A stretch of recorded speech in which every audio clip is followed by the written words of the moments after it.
Entonces tendremos en una primera parte la intervención del doctor Serri, luego tendremos una sección de preguntas. Esa sesión, por favor, las preguntas las vamos a hacer a través del chat y los coordinadores del evento vamos a hacer lectura de esas preguntas.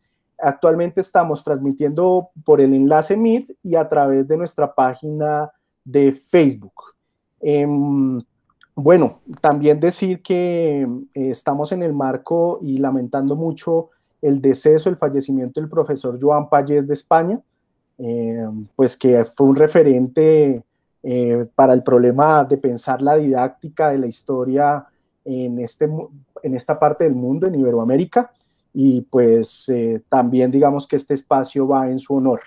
Doctor Serri, entonces le doy la palabra y nuevamente bienvenido.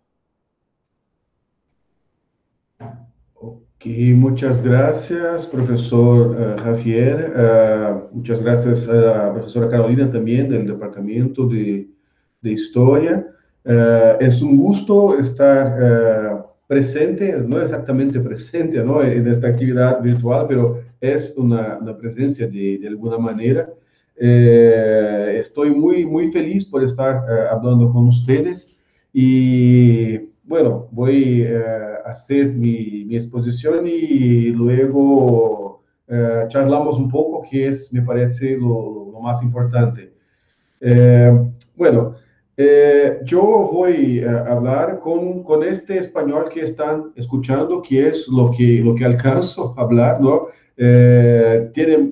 Yo hago muchos errores, a veces hablo despacio, pero creo que mismo así es mejor que yo hable en este español y con esta velocidad, porque creo, mi experiencia es que me comprende mejor cuando hago así. Lo que si hablara en portugués, y la tendencia cuando hablamos en portugués es hablar más rápido y otro idioma no facilitaría para nuestra comunicación. Entonces, primero la comunicación y en segundo lugar la gramática, y me perdonan por los errores y términos que no son los mejores y así. Bueno, yo quería empezar haciendo eco con la lamentación del fallecimiento del profesor Pallés. Es una pérdida muy grande para todo el mundo iberoamericano y toda la gente que se dedica a la enseñanza de la historia. Ayer mismo hicimos una nota de pesar por su fallecimiento por la Asociación Brasileña de Enseñanza de la Historia, y en ella decíamos que él era un amigo de todos nosotros que estamos preocupados, ¿no?, dedicados a la cuestión de la enseñanza de la historia, del aprendizaje histórica, de los usos públicos de la historia y así por adelante. Bueno, dicho eso, también tengo que hacer una referencia a la situación en Brasil, porque la perspectiva de esta charla es hablar desde Brasil, desde la experiencia brasileña, hacer una reflexión sobre el tema de la conciencia histórica en estos tiempos de pandemia, desde la experiencia brasileña, que me parece es una de las más graves de todo el mundo. Estamos en una situación así que es muy cercana a la situación norteamericana, e incluso hay muchos paralelismos entre los dos países, tanto por la irracionalidad en el trato de un problema de salud pública por los presidentes, como también un problema serio que tiene que ver con el racismo, que es el tema hoy en Estados Unidos, lo más caliente, lo más presente. Y bueno, en Brasil no es tan distinto. No es una importación de un problema ajeno, sino que una traducción para el mismo problema que tiene otras características, ¿no? En Brasil es distinto, pero es semejante de lo que pasa en Estados Unidos. Entonces, hay que lembrar que Brasil hoy tiene 32.000 personas que han muerto por causa de la COVID-19. De estas 1.400 en las últimas 24 horas en nuestro país. Este es el primer dato que para nosotros es tremendamente impactante y me parece que es también impactante para las otras personas en los otros países, ¿no? Una situación de calamidad como esa, que tiene que ver, y eso prácticamente nos impone hablar de este tema. Y hay otras dos muertes de un adolescente y una crianza. La primera de João Pedro, que es un joven, que ha sido un joven negro de los afueras de una gran ciudad de Brasil, que ha sido muerto por la policía sin ningún motivo, ¿no? La policía hace acciones de combate al crimen en las favelas, ¿no? En los barrios populares y con moradías precarias. Y eso es muy frecuente, ¿no? La policía frecuentemente hace embates con el tráfico de drogas en estas regiones, sin ninguna preocupación sobre si es el horario de entrada o de salida de las escuelas, si es el horario que están distribuyendo alimentos para esta población, o sea, que las madres, los hijos, las familias están en las calles buscando una caja con alimentos para su hogar. Los enfrentamientos se pasan exactamente en estos momentos. Y con eso, João Pedro ha sido más una víctima, un chico que estaba jugando con los amigos en el patio de su casa y ha sido muerto así sin ningún motivo. Y llevaron el cuerpo con un helicóptero y la familia ficou sem saber sobre lo que estaba pasando con él.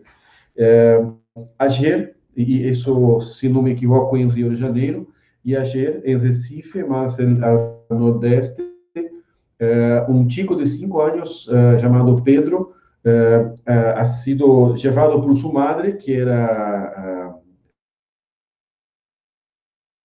no sé cómo hablamos en distintos países de América Latina, pero sería así una mucama, una mujer que hace los trabajos domésticos en un departamento de una señora blanca, muy rica, mujer del intendente de la ciudad, de una ciudad cercana, ¿no? de la región metropolitana de Recife.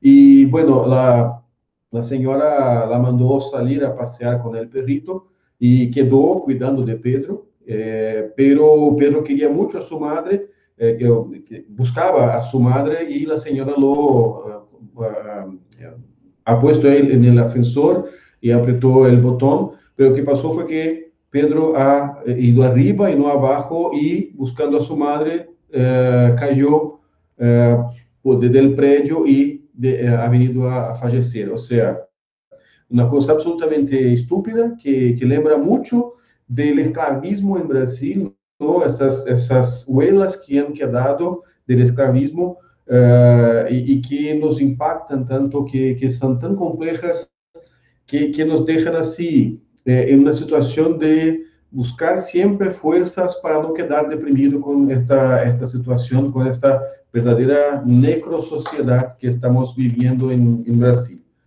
Bueno, eh,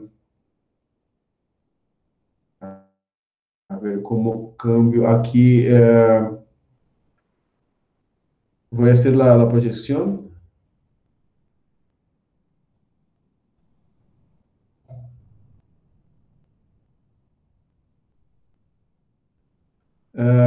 Me den una información por el chat si está apareciendo la Sí, presentación. profe. Yo creo que sí. Bien. Sí, denme los pulgares. Sí, sí, ok. Bueno, gracias. La idea es hablar, yo pienso en hablar no mucho tiempo, dejar tiempo suficiente para nuestra discusión. Y la idea es hablar de 3 temas que tienen que ver con este concepto de la conciencia histórica.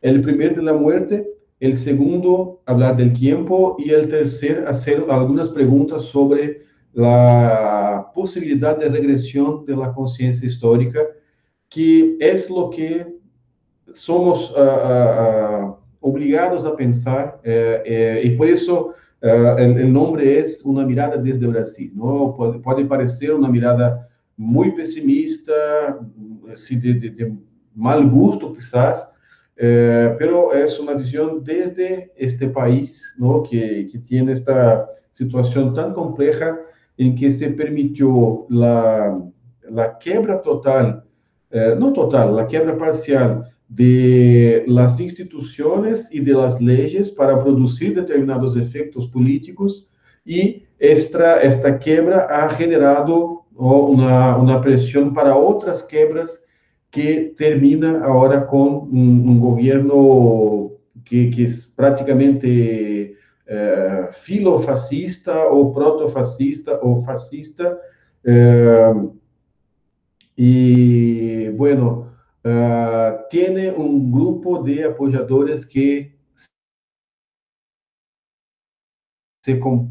tienen un comportamiento que es claramente un comportamiento, en términos de conceptos de estética, que es claramente nazi-fascista en Brasil. Es una cosa que nunca habíamos pensado que iríamos vivir en el siglo XXI. Y acá estamos. Bueno, sobre la muerte, ¿no? La primera cosa a decir es que pasamos por la modernidad, y por modernidad vamos así a hacer una definición muy cortita, pensando en términos de grandes centros urbanos con una relación con el conocimiento más alejada de la religión o relativizada, un mundo desencantado, el predominio de la ciencia y de la técnica. Bueno, eso serían algunas características básicas. Y en este contexto histórico, una de las cosas que caracteriza nuestra antropología, nuestra relación con los otros, es este alejamiento de la muerte. Entonces pasamos a morir lejos de la familia, sí, lejos de nuestro hogar, lejos de las personas en general, en unidades hospitalarias asépticas, con todo el control tecnológico. Y bueno, los chicos no se les estimula a ver los muertos un poco antes de que sean sepultados. Tenemos esta práctica de alejamiento, de asepsia de la muerte. Hay mucha gente que dice incluso que los filmes, las películas de horror, los seriados de zombies, toda esta cosa sería un esfuerzo de la cultura para, de alguna manera, reaproximar la muerte, porque nosotros sentimos falta de hacer esto, porque es un acontecimiento, es un fenómeno que tiene que ver con la propia vida, ¿no? Es una vinculación absoluta e inextricable entre vida y muerte, y sentimos falta, pero de alguna manera queremos controlarla, ¿no? Bueno, ¿cuál es la importancia de la muerte para la conciencia histórica? Para Agnes Heller, la muerte es el fenómeno que es el límite para las personas. En un momento, un amigo, un pariente está con nosotros, muere, lo sepultamos y a partir de ese momento desapareció. Entonces, esta persona pasa a existir solamente en nuestra memoria. Entonces, la dimensión, la perspectiva de que nosotros en algún momento vamos a desaparecer es esta experiencia límite que condiciona nuestra vida. La idea de que morimos nos impulsa de alguna manera a imaginar que podemos vivir en los otros. Entonces, esta es la conciencia de la muerte, es el factor que torna posible imaginar una continuidad que tiene que ver con algo que va más allá de nuestra vida. Entonces, ¿por qué existe la muerte? Empezamos a pensar en el tiempo, ¿no? Este tiempo va a tener distintos conceptos, distintas concepciones, pero lo que pone la idea del tiempo es la idea de que crecimos, nacimos, crecimos y morimos, ¿no? Vivimos y morimos, y por tanto hay un movimiento. Incluso se puede imaginar que socialmente no hay movimiento en una sociedad primitiva, pero para la vida hay este crecimiento. Más que eso, Piaget, cuando empieza a hacer la discusión de la construcción de la idea del tiempo para el niño, va a notar una relación muy íntima entre el cuerpo y la idea del tiempo, ¿no? Los chicos van empezar a comprender la idea del tiempo porque sus cuerpos cambian. Entonces empiezan a pensar la perspectiva de que si la persona es mayor, es porque es mayor, ¿no? Un tipo más grande es más viejo. Si una persona es, por lo tanto, si tiene pelo más largo, puede ser más vieja. O sea, los fenómenos corporales van a significar la posibilidad de la crianza comprender la idea o construir la idea del tiempo. Entonces, el cuerpo y la muerte son factores que posibilitan antes de cualquier conceptualización, de cualquier teorización, la construcción de la idea del tiempo. Bueno, porque morimos, empezamos a nos preparar para el futuro. Y es una imagen muy hermosa que Agnes Heller utiliza cuando dice que, como sabemos que vamos a morir, pero que de alguna manera continuaremos en nuestros descendientes, plantamos olivos. Porque los olivos son árboles que dan frutos después de mucho tiempo. Entonces, muchas veces un tipo va a plantar olivos y no va a tener cosecha. Quien va a cosechar va a ser la otra generación. Y el otro factor que la muerte y la idea de continuidad, el otro factor que la muerte cría es la perspectiva de contar historias, de hablar sobre el muerto. Entonces, cuando, por ejemplo, hay un genocidio, hay un masacre, se dice que no ha restado nadie ni para contar la historia. O sea, el aniquilamiento absoluto es que la historia no se cuente más. No, no es solamente la muerte, el sufrimiento, extrañar a alguien, como también que no, la dolor más profunda y principal es que no reste nadie, incluso para contar la historia. Bueno, nosotros tenemos un miedo que es también de la desaparición. Sabemos que vamos a morir, pero nuestra preocupación es que todo lo que hacemos, todo lo que vivimos, todo por lo que luchamos la vida toda, desaparezca y la gente se olvide de nosotros. Es la imagen de la película Blade Runner, en que el personaje del replicante va a decir que todas sus memorias extraordinarias se van a perder como lágrimas bajo la lluvia. Este es nuestro miedo principal, ¿no? Desaparecer como lágrimas en la lluvia, que nadie más en algún momento se recuerde de nosotros. Bueno, sobre el tema del tiempo. Entonces, estos son los componentes. No estoy haciendo así como un montaje de bloques que me permiten armar el concepto de conciencia histórica. La muerte permite pensar el tiempo, la continuidad y, por lo tanto, empezamos a tener pasado y futuro. En las sociedades primitivas, el pasado, el presente y el futuro están prácticamente involucrados en el día de hoy. Y cuando pasamos a tener sociedades más complejas o complejas de otro modo, para ser más relativista. Lo que pasa es que pasamos a ter un alejamiento o una ampliación en el tiempo de esta, primero, la diferencia entre pasado, presente y futuro, que en las sociedades más primitivas no está dado, pero en sociedades que empiezan a complejificarse, empieza a pasar un alejamiento, una ampliación de la distancia del pasado al presente y del presente al futuro.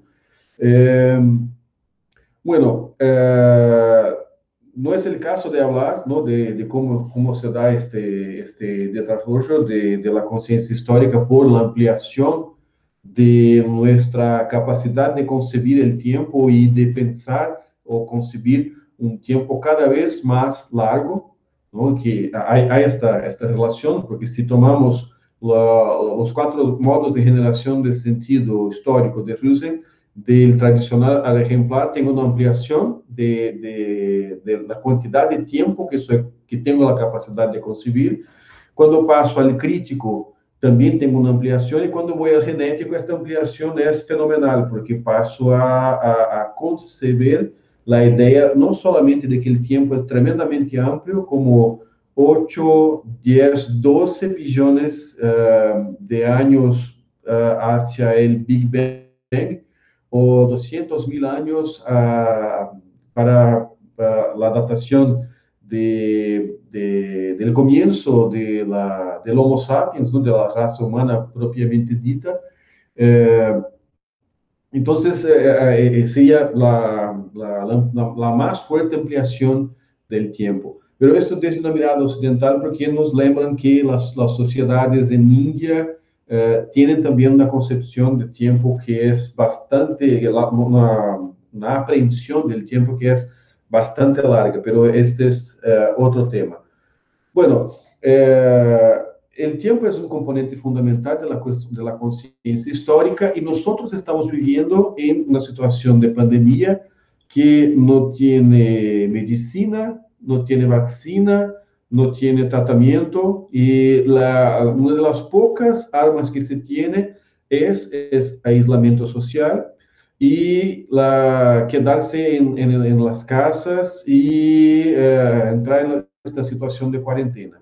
Bueno, en cuarentena nada más pasa, ¿no? Todo es postergado o retrasado para el futuro, y nada pasa ahora, nada va a cambiar de alguna manera muy significativa. Entonces, lógicamente, el tiempo sigue, pero nuestra impresión, nuestra percepción es de un tiempo que está pausado, que está parado, y esto luego de salirnos de una situación en que el tiempo era vivido como una cosa frenética, tremendamente acelerada, donde verificábamos una dificultad de tener tiempo para absolutamente todo, ¿no? Y bueno, cuando empieza la cuarentena es como una quebra de esta situación, y empezamos a vivir una pausa, ¿no? Y eso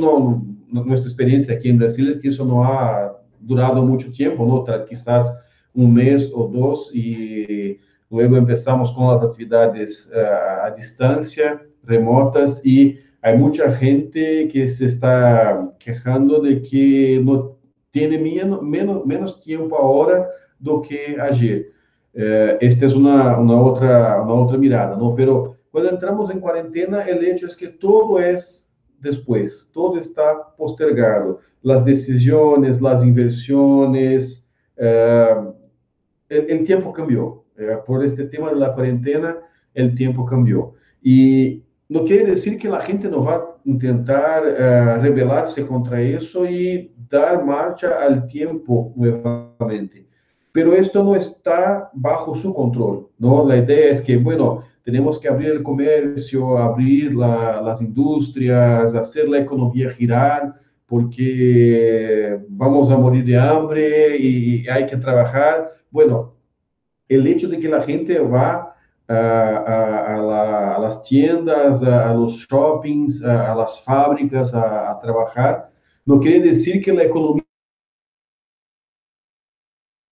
todavía va a trabajar, no imponer por nuestra voluntad el ritmo del tiempo. Entonces, de alguna manera, el tiempo se impone sobre nosotros. Si no es la cuarentena, el ritmo también no es el ritmo que, por ejemplo, el empresario, el comerciante, el profesor, el director de escuela gustaría que fuera.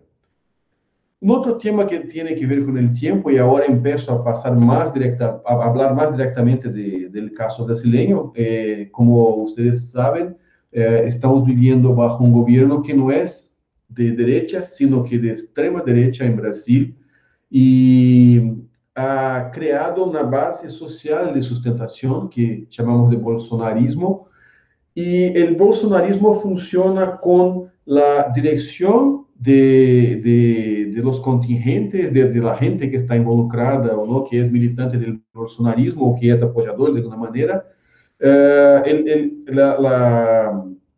El control o la dirección de este grupo es hecho por mensajes en redes sociales, sobre todo el WhatsApp.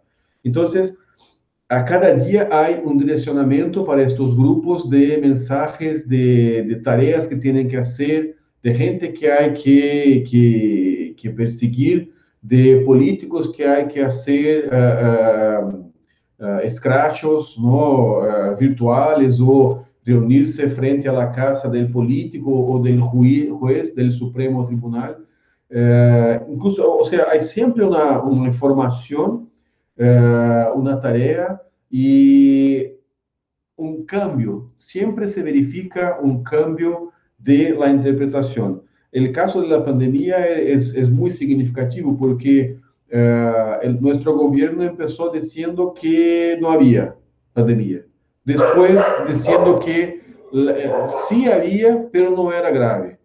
Después que sí había, era grave, pero todo se soluciona utilizando cloroquina o hidroxicloroquina, esta medicina milagrosa que también Trump, ¿no? la recomienda, la prescribe como si fuera un médico, un doctor.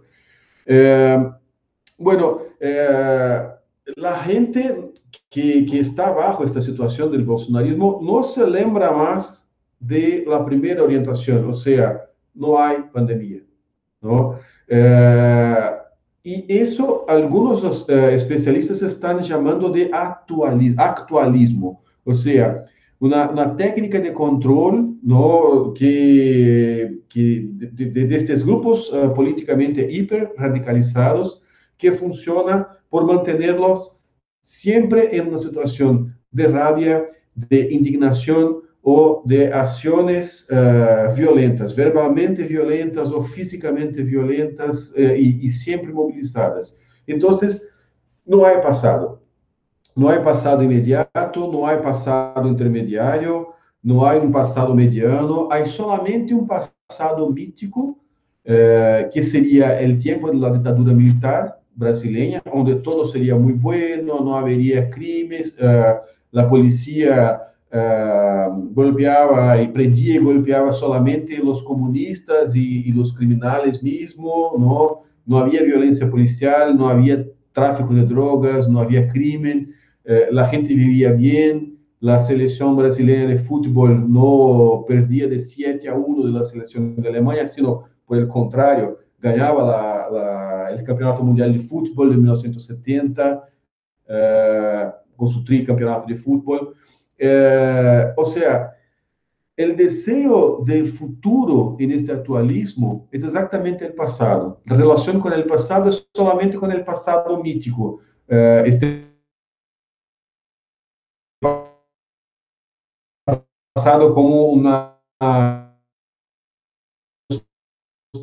los tiempos más de una nueva mensaje en WhatsApp por la mañana, por la tarde, por la noche, de la manera que están siempre cambiando los asuntos. De mañana para la tarde se cambia el asunto del cual la gente está hablando. El otro aspecto de vinculación de esta idea de tiempo en la pandemia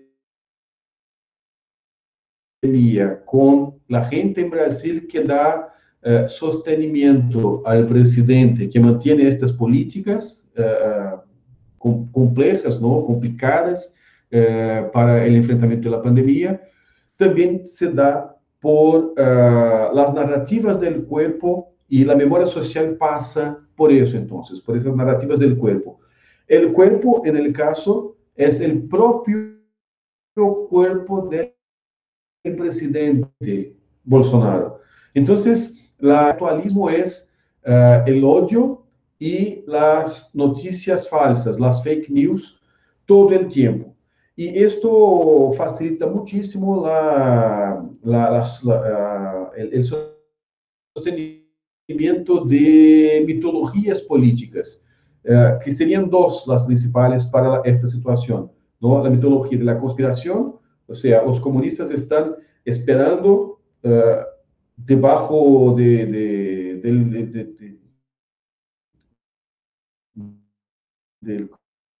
del cesto de la vida, están todos en toda parte conspirando y esperando para tomar el mundo, que son el peligro mayor, están en la cultura, son los artistas, son los profesores, están todos disfrazados, esos comités están todos disfrazados, ¿no? De artistas, de profesores, de feministas, de militantes agrarios y todo eso.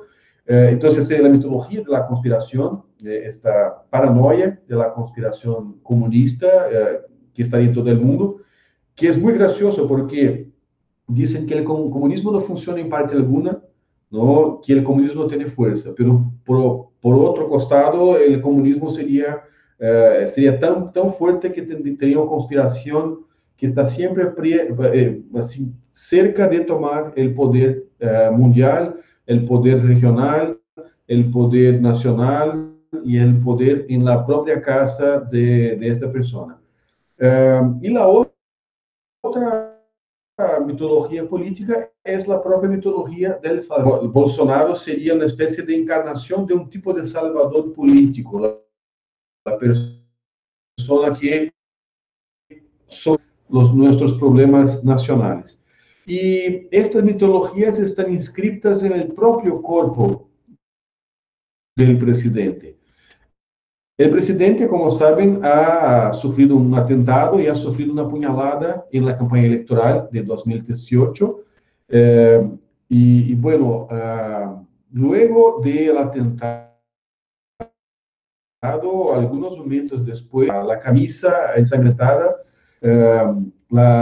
dibujos con Jesús hablando con el presidente, con el puñal, diciendo, no es tu hora todavía, tienes una misión a cumplir para Brasil. Y bueno, esta mitología toda de un tipo que va a ser el Salvador, que resistió a un atentado contra su cuerpo. Y tiene una cosa, que el nombre completo del presidente es Jair Mesías Bolsonaro, ¿no? No se llama así, sino por ningún otro motivo que no sea el nombre que su madre y su padre quisieron ponerle. Pero es providencial, que es casual, pero es providencial que se llame Mesías. Y todo el tiempo dice, yo no soy el Mesías, yo no soy el Mesías, como quieren decir, sí, yo soy el Mesías, ¿no? Por otro lado, el presidente hace la producción de la imagen de un tipo que sería, no sé si el término va a expresar la idea, es un chabacano, es un tipo así, está completamente fuera de la moda, no solamente que está fuera, pero es el completo revés de un mínimo de senso de vestirse, de hablar, y es un tipo que se apresenta públicamente, hace como si fuera una campaña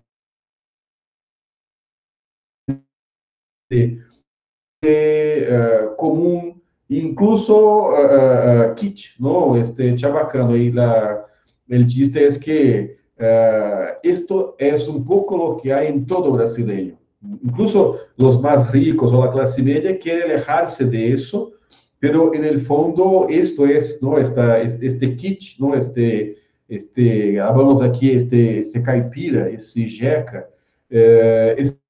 está en todos nosotros. Entonces, sería una especie de Bolsonasté, el chabacano que habita en el presidente saluda el chabacano que habita en el brasileño.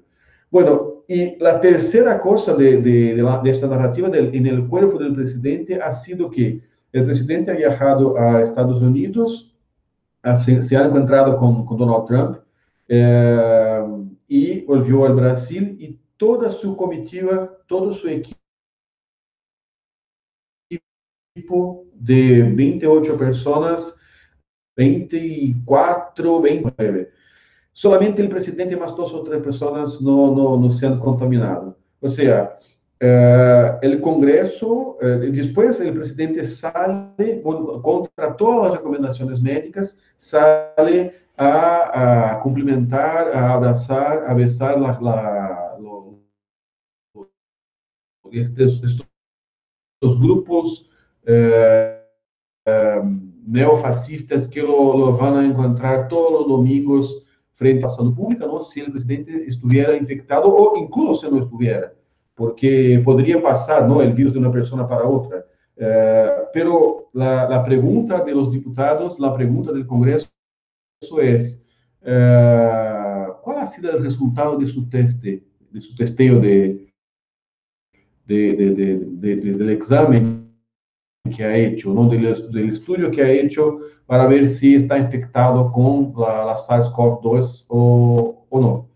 Y el presidente ha resistido unos 3 semanas a entregar los documentos del examen de la infección.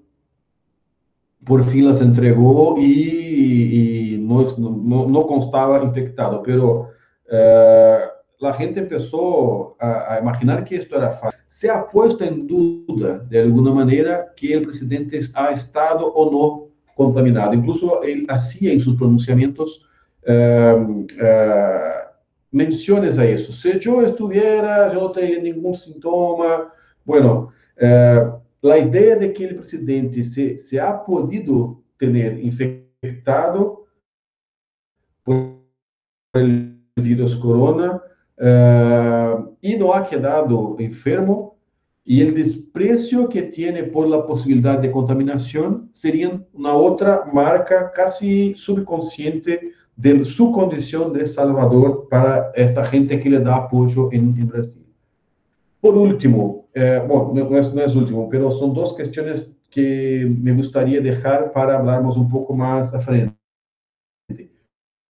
Estaríamos, este grupo que socialmente no es de los apoyadores del presidente Bolsonaro, socialmente, en porcentaje no predomina ciento, pero socialmente es muy importante porque el 30% es mucho.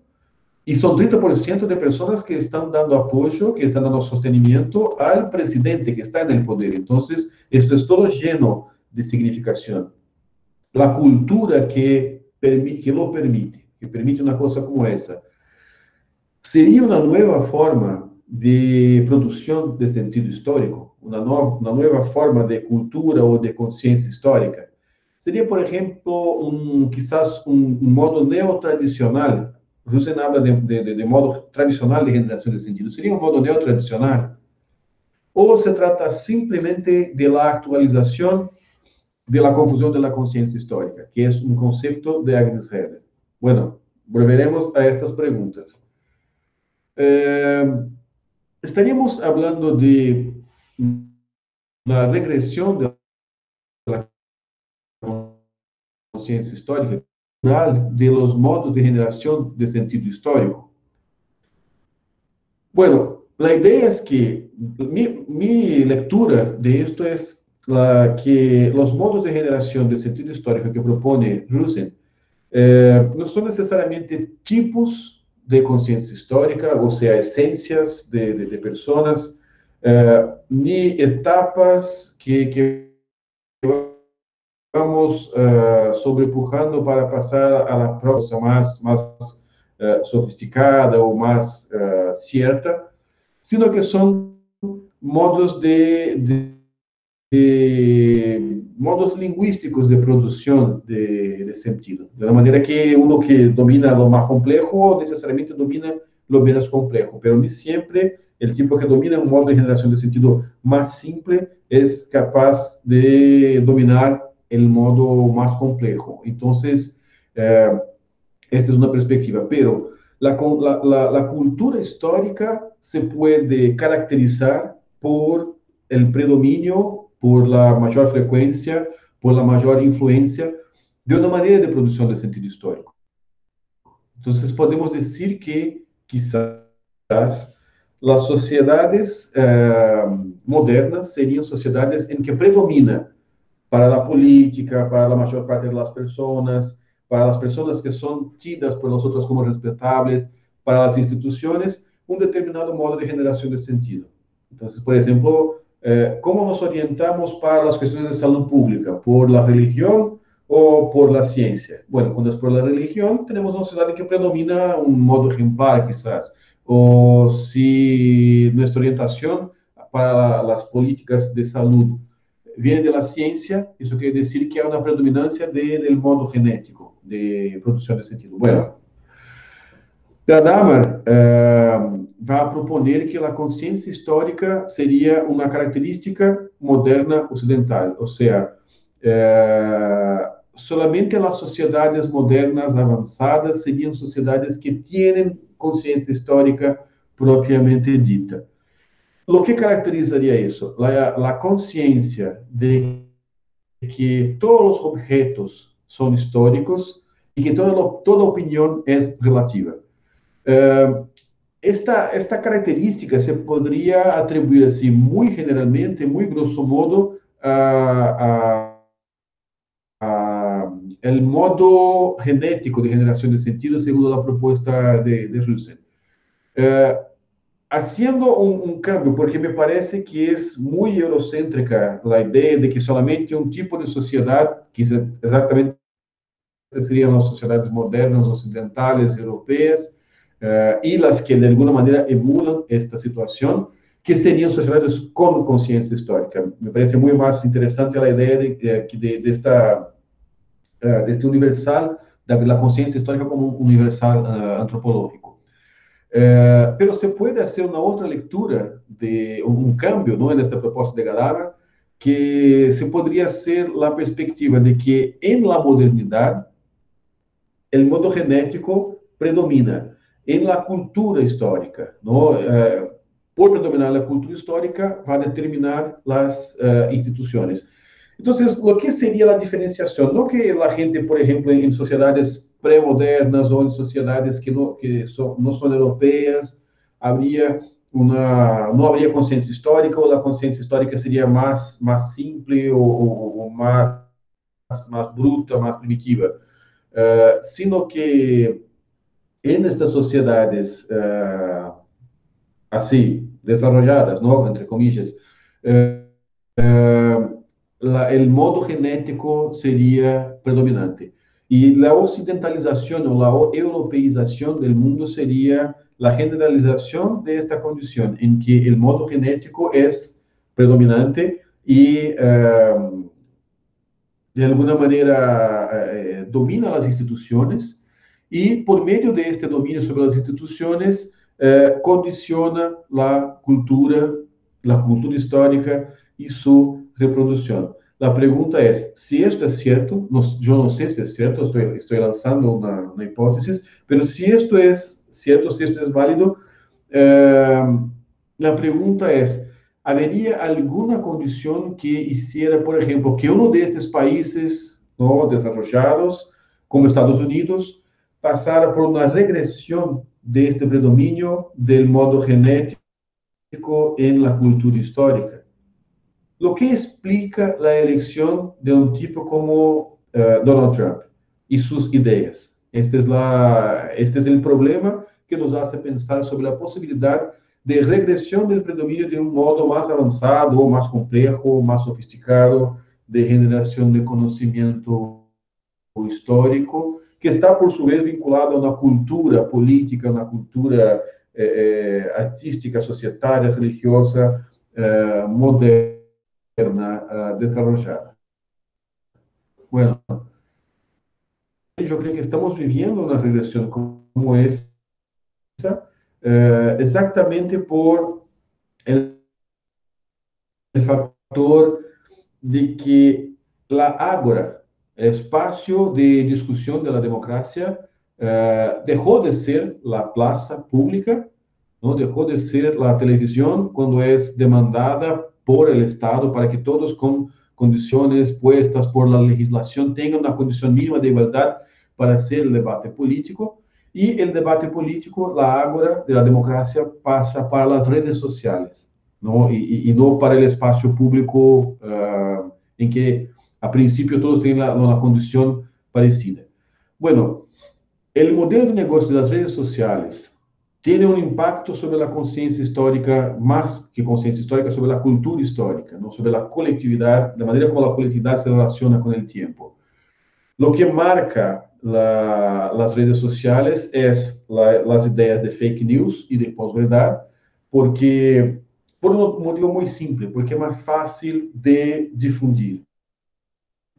¿No? La difusión de la mentira, de la posverdad, de lo que es escandaloso, de lo que es fuerte, así, marcante, indignante, es muy más fácil de diseminar o de viralizar, ¿no? En las redes sociales. Entonces, este ha sido un impulso fundamental para la subida al poder de tipos como Bolsonaro y Trump y Orbán y esta nueva derecha mundial.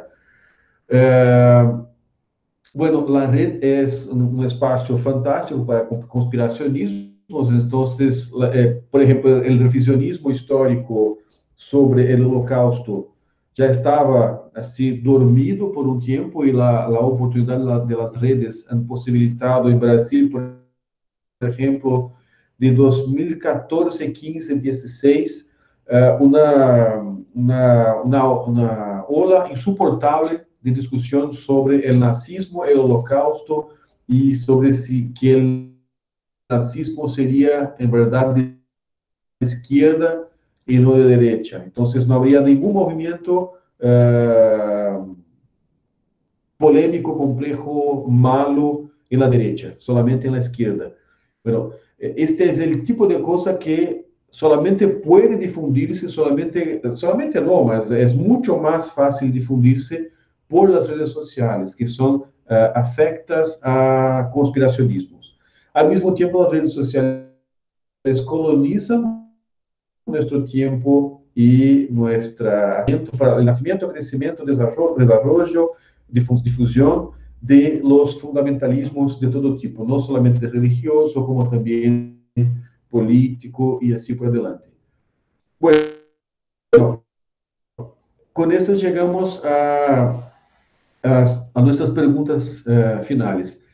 La conciencia histórica sí está pasando por una regresión, o sería, la cultura histórica estaría pasando, más bien que la conciencia histórica, por una regresión. Estamos viviendo aquilo que Agnes Heller llamaría de... Agnes Heller habla de la generalidad reflejada en particularidad, que serían estos momentos en que determinados pueblos saben que existen otros pueblos, ¿no? Por ejemplo, el pueblo judío en la antigüedad, pero imaginan que ellos son los verdaderos humanos y los otros son semejantes, pero no son tan humanos cuanto nosotros porque somos elegidos. O en el caso de los griegos de la Grecia clásica, somos civilizados, los romanos, nosotros somos una civilización, nosotros somos bárbaros. O sea, esta idea de que nosotros somos, de alguna manera, más humanos que los otros. Este es uno de los estagios de la conciencia histórica, según Agnes Heller. Sería esta manera estaría de vuelta, o sea, habría una nueva encarnación de este estagio de conciencia histórica. O quizás para utilizar la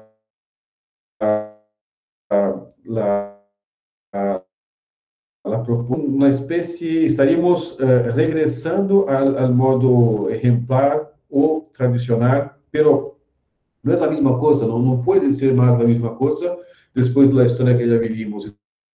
Entonces sería una especie de modo neotradicional, quizás neoejemplar, alguna cosa que mezclara las dos cosas. O sea, estaríamos combatiendo los infieles por la verdad absoluta, pero ahora con herramientas de alta tecnología. Entonces, no con cruzadas con caballos, espadas y lanzas y escudos, pero con Twitter, Facebook, manifestaciones convocadas por redes sociales, este tipo de cosas. Esto es lo que empezamos a pensar. Yo no tengo respuestas, estas son hipótesis, estas son inquietaciones que comparto en esta charla y me gustaría mucho entonces de pasarnos a las preguntas para discutirmos un poco y quizás me ayuden o certamente me ayudan a pensar más sobre esta situación o este conjunto de situaciones. Entonces sería esto en líneas generales y muchas gracias por la atención. Muchísimas gracias, doctor Serri, por las ideas que ha planteado en esta conferencia. Les recuerdo a los que están participando de la actividad que las preguntas las vamos a realizar mediante el chat de Meet y mediante el chat de Facebook. Y pues yo haría lectura con el respectivo nombre del interrogante que se le plantea al doctor Serri.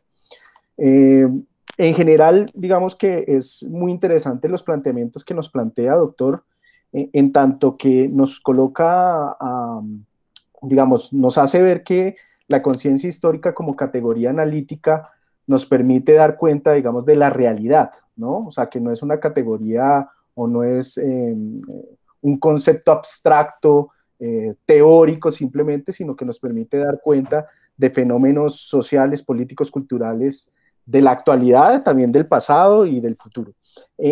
No obstante, en Colombia, particularmente, la teoría de Riusen no es tan conocida, ¿sí? Entonces, por ejemplo, cuando el profesor habla de la tipología que plantea Riusen, quisiera un poco que brevemente, si es posible, nos hiciera una explicación breve, concisa, de en qué consiste, por ejemplo, la perspectiva tradicional, la ejemplar, la crítica y la genética, con el fin de que las personas que de pronto no están tan empapadas de la discusión teórica planteada por Riusen, pues tengan algunos elementos de discusión. Esa sería como una primera inquietud frente a la posibilidad de que nos amplíe un poco esos desarrollos teóricos. En segundo lugar, digamos que en este marco que nos ha planteado de un tradicionalismo, un neo o una posición neoejemplar, ¿cuál debería ser la posición, por ejemplo, o cuál es el papel o el rol que debería comenzar a jugar la enseñanza de la historia en estos contextos, ¿no? En estos contextos complejos que nos ha descrito a partir de la realidad de Brasil. Entonces, no sé si podemos comenzar por esas dos preguntas mientras las personas van interviniendo a través del chat. No sé si el profe,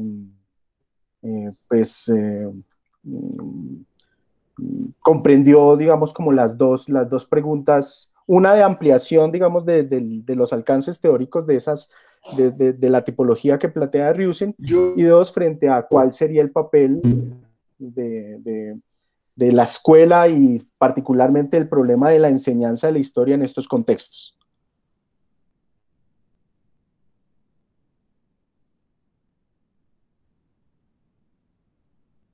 Profesor.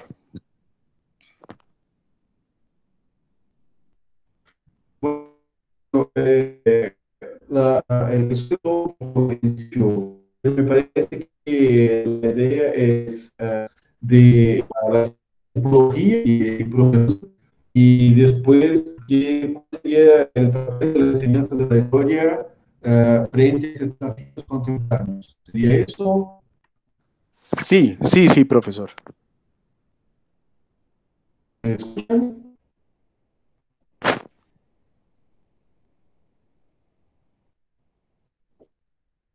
Bueno, rápidamente, Rusen propone una estructura la conciencia histórica. Bueno, antes de todo, la conciencia histórica no es memoria, sino un concepto que como todos en el pensamiento, hacer esta relación entre pasado, presente y futuro, o sea, articular la memoria colectiva, la memoria personal, la mirada sobre el pasado con la proyección para el futuro, las cosas que queremos para el futuro, de manera a generar una orientación temporal que nos permite desarrollar la acción en el presente. Esto sería una explicación muy rápida del concepto de conciencia histórica. Y hay cuatro maneras de generación de sentido histórico. En la obra de Rusen, esto empieza con cuatro.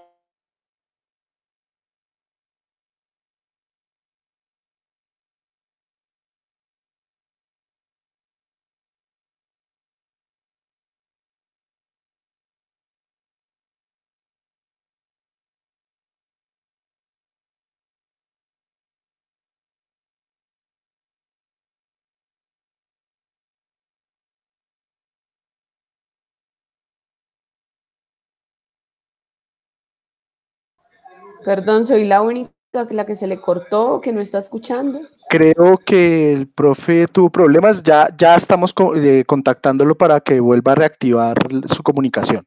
Disculpen por el tema del problema de las comunicaciones. No, es Ya, normal. ya vamos estableciendo conexión con el profe. A ver, ya el profesor es. ¿Profesor nos escucha?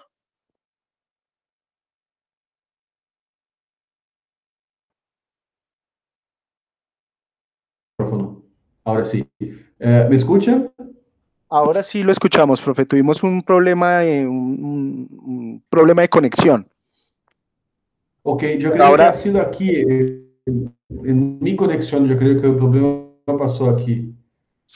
Bueno, no sé si escucharon esta definición general del concepto de conciencia histórica y yo iba a empezar a hablar de la tipología. sí sería Esto, un poco una molestia de pronto repetir la primera parte porque hubo cortes en la comunicación. No sé si sea posible. sí, sin problema.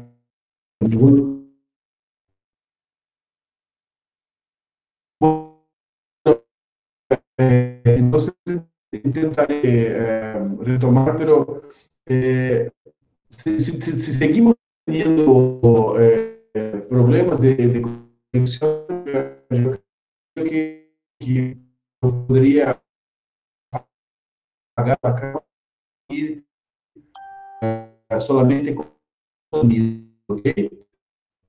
Eh, El para, para el pasado, presente y futuro. Profesor, qué pena interrumpirlo. Creo que seguimos teniendo problemas de comunicación.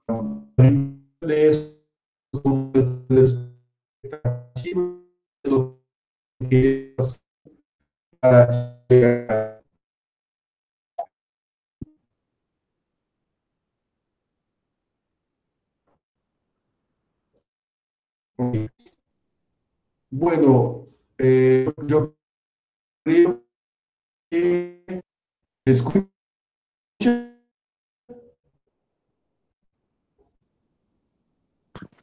Seguimos teniendo problemas de comunicación, profe.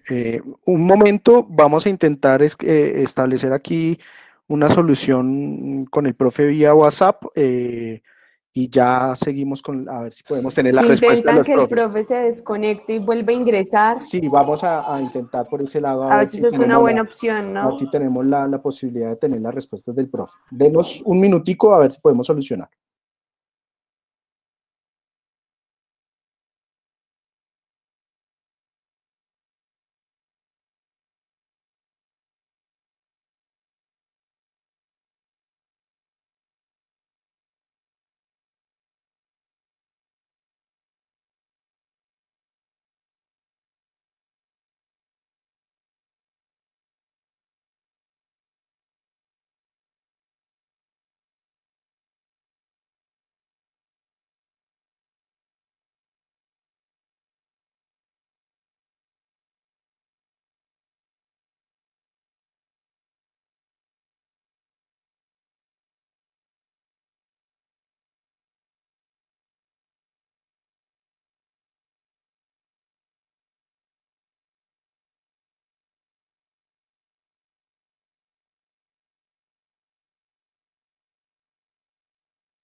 Hola, ¿me escuchas?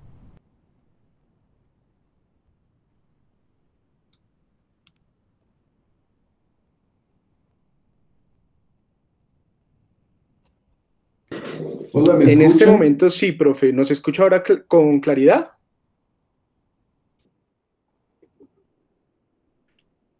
Para la conexión. Sí, sí, sí. Ahora sí lo estamos escuchando bien. Bueno, agarro desde el principio con el concepto de conciencia, la tipología y las cuestiones para la enseñanza.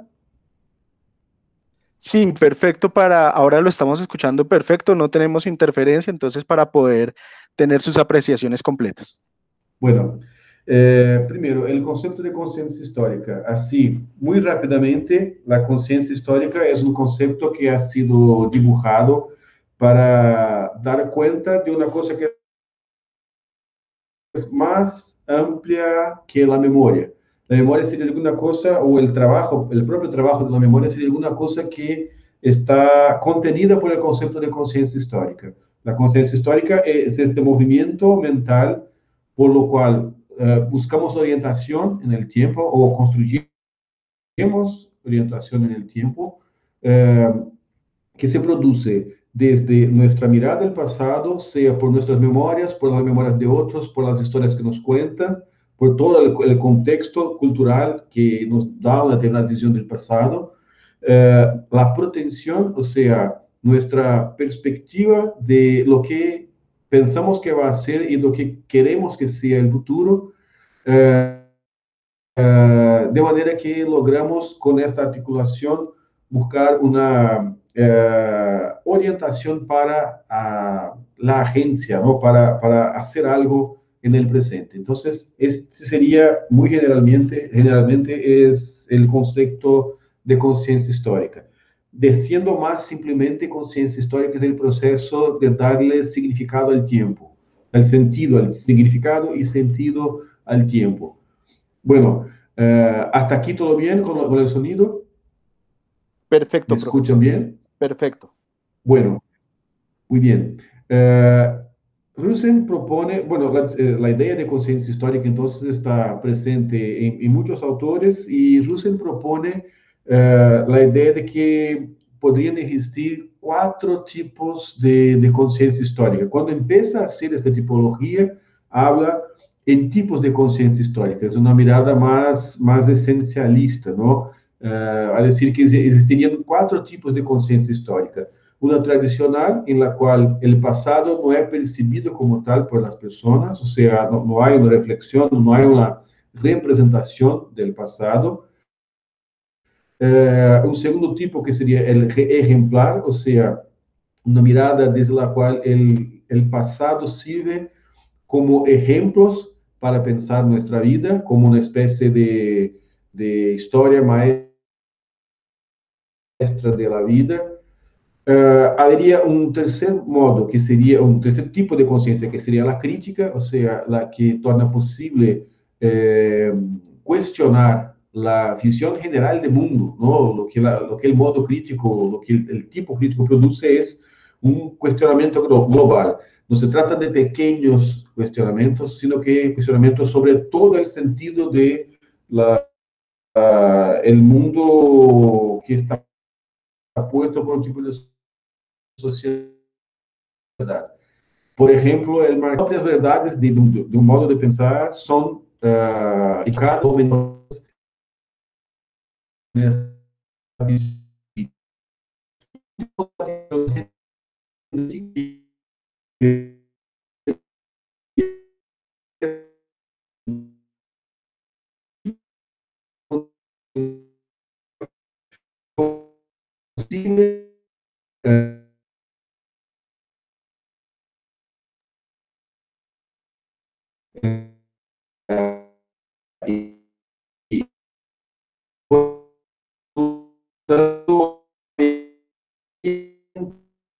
verdades sobre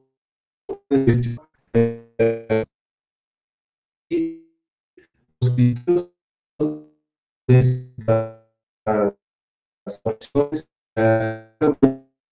también. Entonces, el cambio, el propio funcionamiento del método científico sin expresión del modo genético. También esta irracionalidad postmoderna también está bajo esa medida.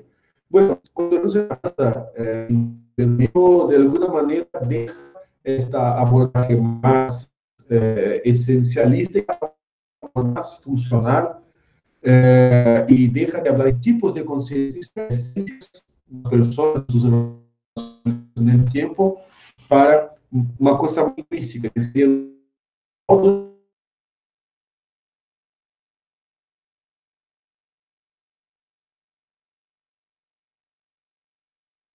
Bueno, creo que otra vez tenemos problemas con el profe.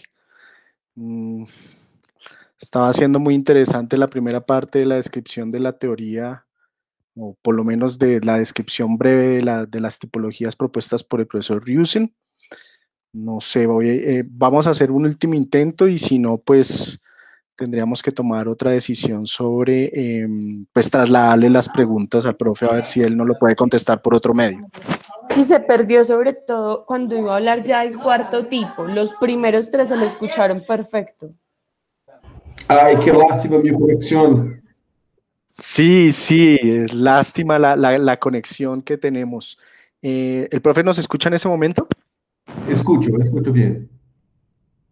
Se perdió teníamos todo bien hasta, digamos, el tercer tipo digamos, que plantea Ryusen. No sé si podemos comenzar a partir del cuarto.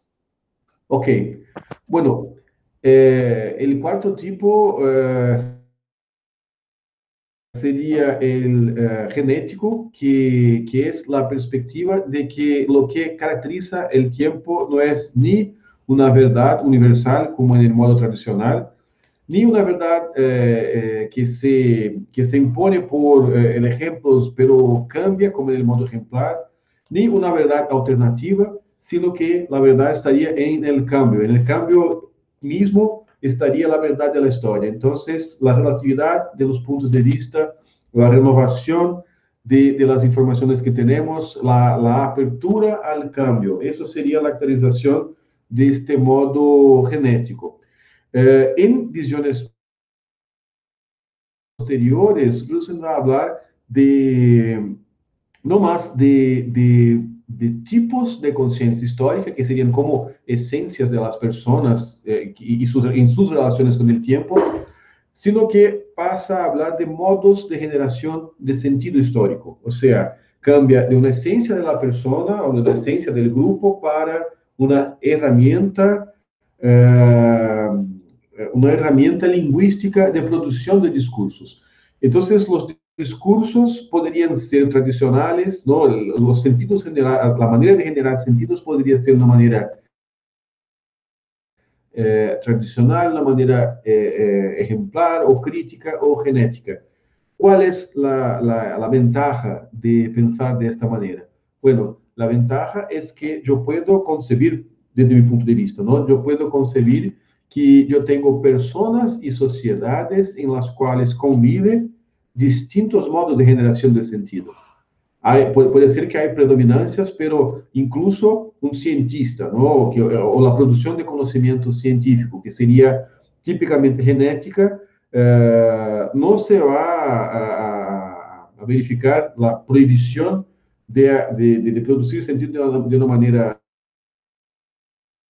tradicional. Por el contrario, sería como un vocabulario, ¿no? Como una cierta caja de herramientas de las cuales las personas con menos experiencias o con menos complejidad en las experiencias y conocimientos históricos tenían menos vocabulario, o sea, tenían menos herramientas y por lo tanto podrían utilizar solamente la producción, el modo tradicional o el modo ejemplar, y las personas que han pasado por otras experiencias históricas, por otras experiencias educacionales, etcétera, terían condiciones de hacer discursos históricos de modo crítico o de modo genético. Entonces, esa sería la tipología que el propio Russell va cambiando en el tiempo. Incluso en la obra más reciente que tenemos, que es de 2015, que ha sido publicada en portugués en Brasil, va a proponer que el modo crítico no es exactamente un modo en sí, sino un factor de cambio. Habrían tres modos: el tradicional, el ejemplar y el genético, y el crítico es más el factor que promueve el cambio de uno a otro.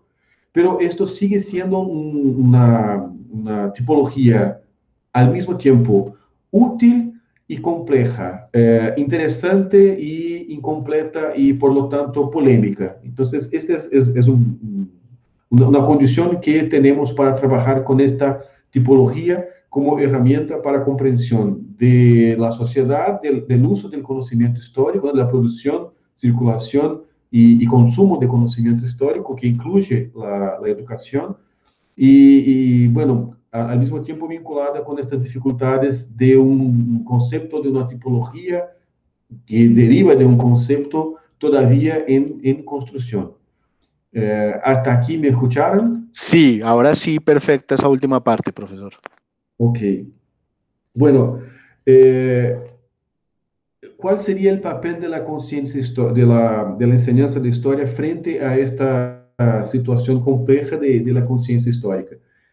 Mira, me van a decir cómo está la situación en Colombia, pero el proceso de hacer el desgaste político de Dilma, que empezó en 2013 con las jornadas de julio, ¿no? En la época de la Copa de las Confederaciones, un año antes del Campeonato Mundial de Fútbol en Brasil. La elección de Dilma, el impeachment de Dilma, la prisión de Lula y la elección de Bolsonaro. Este movimiento ha funcionado, me parece, más como un poco como son las cosas, ¿no? Un poco de improviso y un poco de plan. Y en el caso de la enseñanza de historia, me parece que pasó un plan muy claro de cancelamento del profesor de historia, del profesor en general, pero del profesor de historia también. Entonces, el primer desafío que tenemos como profesores de historia en Brasil es recuperar la identidad, la respetabilidad, el rol del profesor de historia, porque lo que pasa en los salones de clase es que muchos estudiantes, sobre todo los adolescentes, van a decir que no se debe confiar en lo que habla el profesor de historia sobre determinados temas, porque los profesores todos de historia son izquierdistas y por lo tanto no merecen confianza. Esta es la primera dificultad que trabajar, ¿no? Y bueno, esto pasaba en un momento de más mitificación de Bolsonaro y de este ascenso de la derecha, pero ahora en que hay una crisis del bolsonarismo, ¿no? De unas divisiones internas y seguido desgaste de Bolsonaro, de ampliación de la gente que se opone a Bolsonaro, también se opone a esta manera de pensar. Entonces, es el momento en Brasil, por ejemplo, de construir la reacción de los profesores y la reafirmación de que sí, el profesor tiene posición política, pero esto no es, no va a hacer el impedimento de la contribución que el profesor tenga para el conocimiento histórico del alumno. Esta sería la primera cosa. Ahora, una vez recuperada esta situación, me parece que nuestro trabajo sigue siendo el mismo, o sea, trabajar la idea de que los discursos son relativos a los intereses, trabajar la dimensión de que se debe conocer las propias identidades, se debe abrir espacio para la discusión de las identidades de clase, de género, de raza, de manera que la gente, que las personas, los estudiantes, la sociedad toda pueda desarrollar una relación más racional, más basada en argumentos y en conocimientos para pensar su propia identidad. Porque no se trata de donar conciencia a nadie, sino que estimular a la gente a buscar y a entrar en diálogo sobre sus propias condiciones y su propia identidad. Entonces, me parece que la cuestión es esa. Pero hay una cosa muy, muy nueva, que es comprender eso de las redes sociales, de entender, de estudiar, de interpretar más el mundo para que podamos cambiarlo. Es el contrario de la propuesta de Marx, ¿no? Que sería, ya interpretamos el suficiente, el mundo hay que cambiarlo. Bueno, el mundo ha cambiado tanto que es necesario nuevamente interpretar el mundo para que podamos tener una mínima posibilidad de proponernos a cambiarlo, como en el caso de la contribución del profesor de historia, del conocimiento histórico, de la producción didáctica, para cambiar este mundo que es un mundo de básicamente negación del conocimiento, de la ciencia, de la arte y así por adelante. Excelente, profesor. El profesor ha coordinado un proyecto muy interesante a lo largo de estos años, que es el de los jóvenes y la historia, apoyándose un poco en las investigaciones que se desarrollaron en Europa con Ambix y Borri con Yoda and History.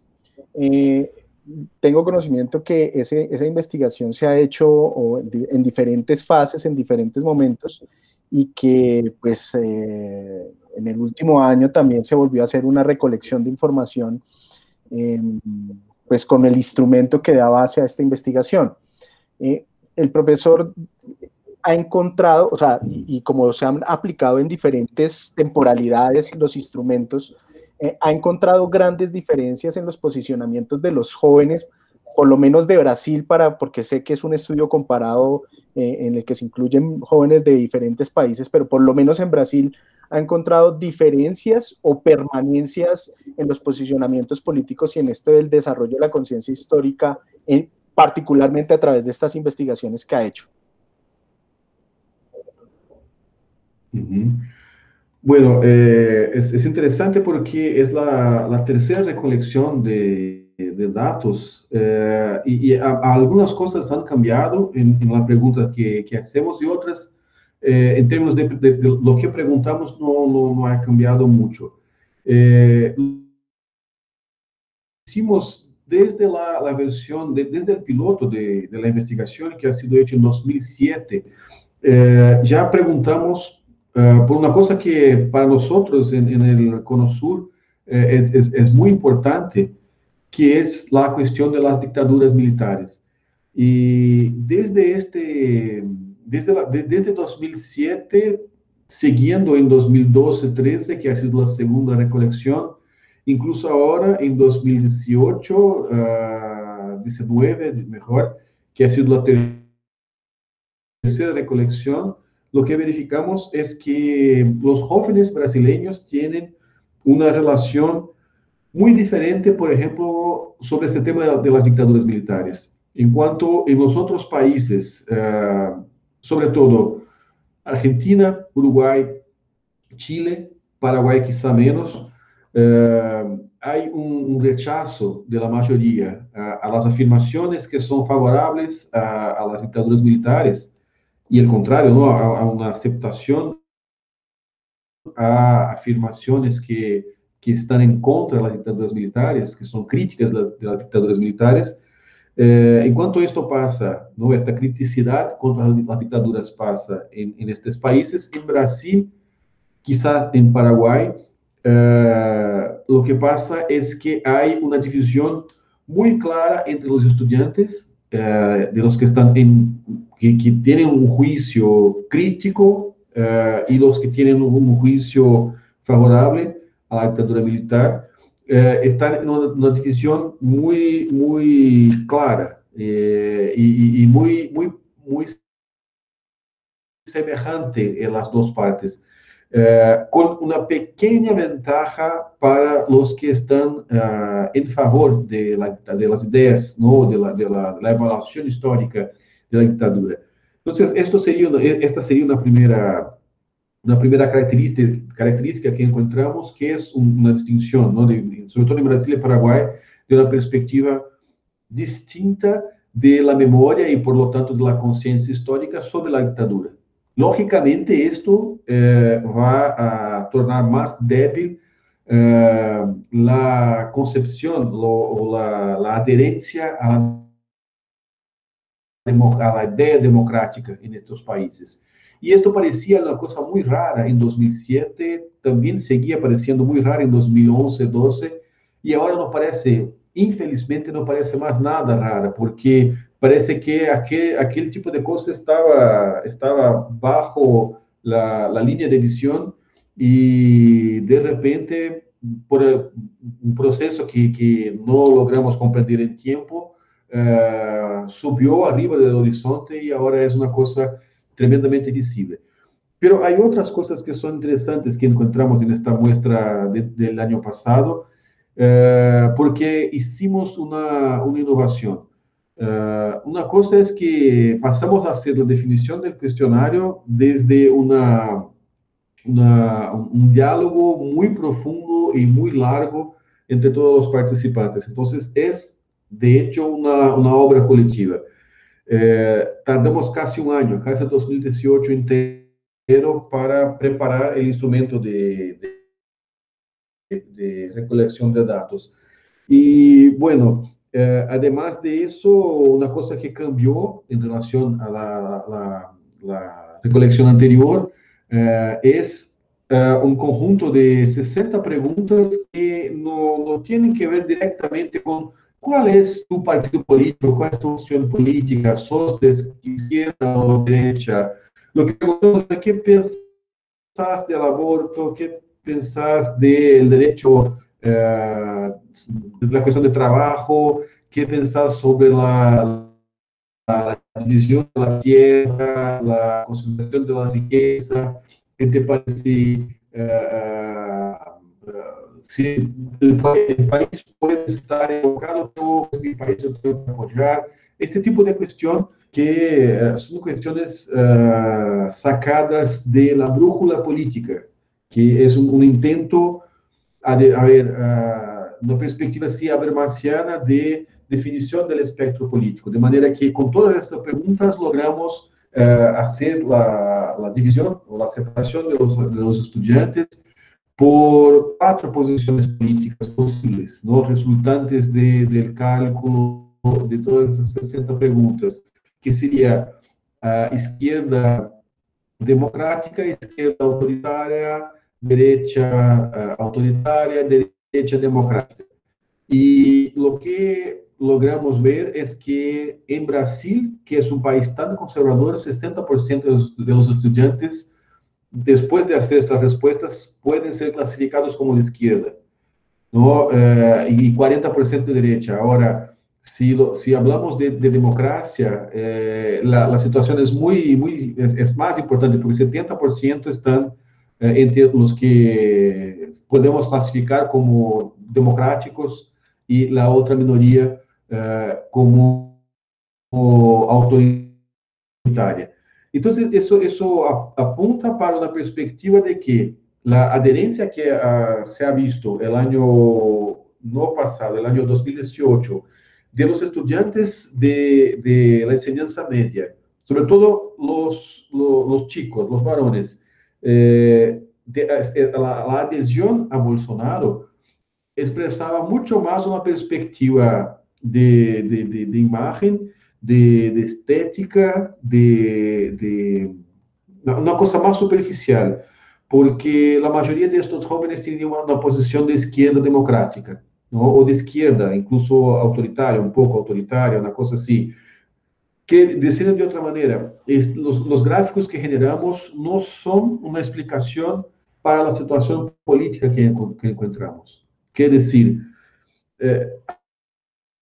hay una indicación ahí de que el voto en Bolsonaro no refleja lo que la gente realmente piensa, sino refleja alguna otra cosa. Y esa alguna otra cosa tiene que ver con el proceso de control del conocimiento del control del pensamiento que hacen las redes sociales, con los casos que hemos visto, que han sido largamente documentados, como de Cambridge Analytica, el Brexit, la elección de Trump, la elección de Macri en Argentina.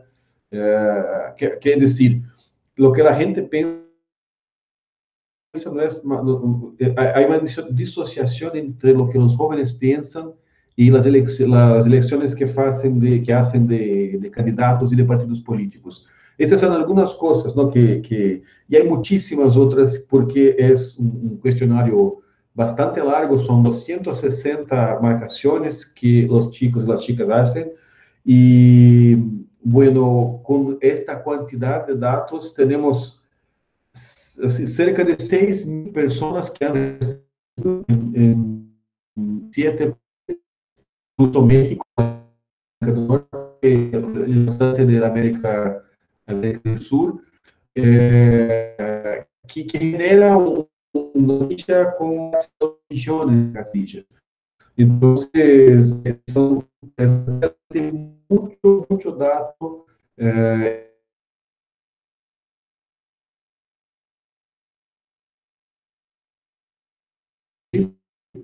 Que eh,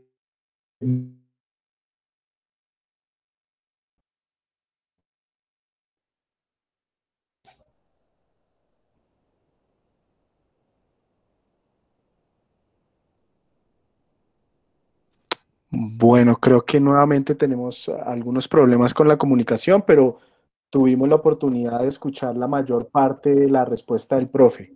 ¿Nos escucha, doctor Serri? sí, escucho.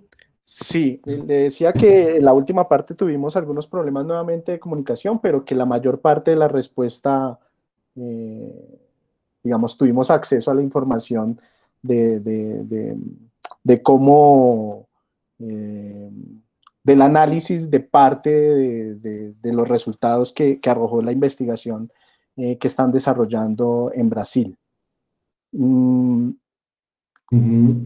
Yo creo que, bueno, por el tema de la conectividad, podríamos dejar aquí, no sin antes agradecer enormemente la participación del doctor Serri, que para muchos de nosotros es un referente ineludible para pensar asuntos de la relación entre conciencia histórica y didáctica de la historia. Agradecerle enormemente el tiempo que ha pues dado a esta iniciativa. Y bueno, darle la palabra pues para que nos dé las últimas palabras, el cierre de la conferencia, y también agradecer la participación de las personas que han asistido a través de Meet y a través de la transmisión en vivo por el canal de Facebook. Entonces, profesor Serri, las últimas palabras de cierre para...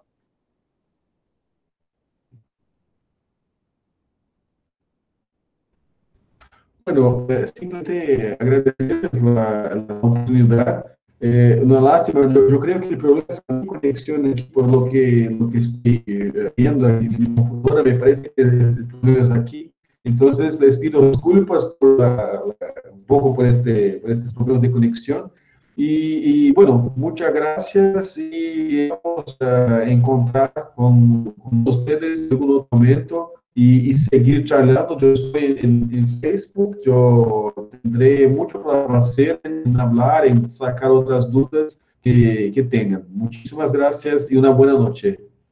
Muchísimas gracias, doctor. Y pues para los interesados, el profesor Sergi es una persona abierta y podemos establecer comunicación con él. Entonces, podemos socializar luego el correo electrónico del profe por si hay alguna pregunta.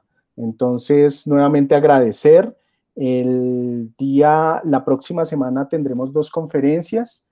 Una en la línea de historia a cargo del doctor Armando Martínez, en junio 11, el jueves 11 a las 5 de la tarde, con la conferencia La arbitrariedad de la selección temática de los historiadores, que hay que exponer el caso de la historia de Bucaramanga, y el día viernes 12 de junio a las 5 de la tarde, hora Colombia, tendremos a la doctora Mariela Caudanes con la conferencia Aportes de las investigaciones sobre problemas sociales relevantes a la enseñanza de la historia.